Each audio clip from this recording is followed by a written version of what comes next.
భూపాల్పల్లి పట్టణంలోని 8-27 వార్డులో జవహర్ నగర్ కాలనీలో కాంగ్రెస్ పార్టీ పట్టణ వర్కింగ్ ప్రెసిడెంట్ పిప్పాల రాజేందర్ ఆధ్వర్యంలో నిర్వహించిన జై భీమ్ జై బాపు జై సంవిధాన్ రాజ్యాంగ పరిరక్షణ పాదయాత్రలో ముఖ్య అతిథిగా భూపాలపల్లి ఎమ్మెల్యే గాండ్ర సత్యనారాయణరావు పాల్గొన్నారు. ముందుగా ఎమ్మెల్యేల కాలనీ వాసులు నాయకులు శాల్వాలు కప్పి స్వాగతం పలికారు. అనంతరం బాపు అంబేద్కర్ రాజ్యాంగ పీఠిక చిత్రపటాలకు పూలమాల వేసి అక్కడున్న నాయకులు ప్రజలతో రాజ్యాంగాన్ని పరిరక్షించుకోవాలని ఎమ్మెల్యే ప్రతిజ్ఞ చేయించారు. అనంతరం యాత్రను ఉద్దేశించి ఎమ్మెల్యే మాట్లాడుతూ ఈ సందర్భంగా ఎమ్మెల్యే మీడియాతో మాట్లాడుతూ ప్రజలకు మంచినీటి ఇబ్బంది లేకుండా చూడటమే తన లక్ష్యమని ఎమ్మెల్యే అన్నారు. నియోజకవర్గంలోని అన్ని గ్రామాల అభివృద్ధి లక్ష్యంగా నిరంతరం పనిచేస్తున్నట్లు ఎమ్మెల్యే తెలిపారు. ఈ కార్యక్రమంలో మాజీ కౌన్సిలర్లు, అధికారులు, కాంగ్రెస్ నేతలు, కార్యకర్తలు, అభిమానులు, కాలనీ వాసులు పాల్గొన్నారు.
ओम जात वेदने तनवाम सोमरात्रि बंदाते आत्मवज्ञान विश्वानाम विश्वानाम आदिवर्तान प्रसाद जनम देवमय रोदनीम परमले दुष्टानाम दुःखप्रकटे कर्मफले दुष्टानाम दुर्गाम देवी ओम जनमहं प्रपद्ये सुदर सिद्धरसे नमः देवं वारयानं यो अस्मान् सुतिव्रत दुर्गान विश्वाहारा प्रोचमने बहुला देववा दोगायत्र्याय कुम्यो विश्वाय नमः वेदसंनानादे अग्ने गुणानो स्मागं भोजविदातरुणानां మన ప్రియతమ నాయకులు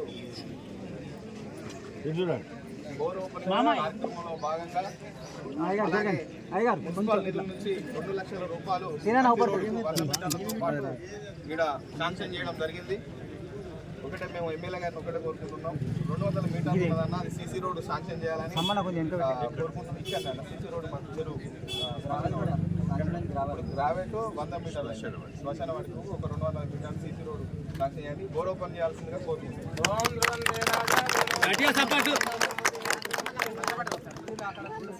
రాజ్యాంగాన్ని అత్యంత పవిత్రమైనదిగా ప్రపంచంలోనే గొప్ప రాజ్యాంగం భావిస్తాము. మాకు సార్వభౌమ సామ్యవాద లౌకిక ప్రజాస్వామ్య గణతంత్ర రాజ్యాంగ నిర్మించుకోవడానికి సాంఘిక ఆర్థిక రాజకీయ న్యాయాన్ని ఆలోచన భావ ప్రకటనను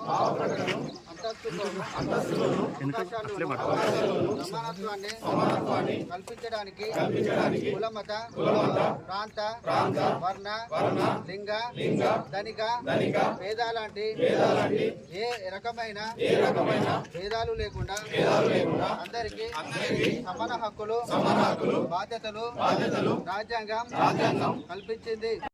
8-27 వార్డులో జై బాపు జై భీమ్ జై సంవిధాన్ అనే కార్యక్రమం ద్వారా ఈ కాలనీలో ఉన్నటువంటి సమస్యలు కానీ అదేవిధంగా 2 డివిజన్లో ఉన్నటువంటి సమస్యలతో పాటు స్వతంత్ర పోరాటంలో అమరులైనటువంటి త్యాగమూర్తుల ఫలితం వాళ్ళ గురించి చరిత్ర గురించి తెలుసుకోవడానికి ఇప్పుడున్న నవ సమాజానికి తెలియజేసే కొరకు ఈ కార్యక్రమాన్ని దేశవ్యాప్తంగా కూడా నిర్వహించడం జరిగింది. అందులో భాగంగా 8వ వార్డు 27వ వార్డులో ఈ కార్యక్రమాన్ని నిర్వహిస్తున్నాం.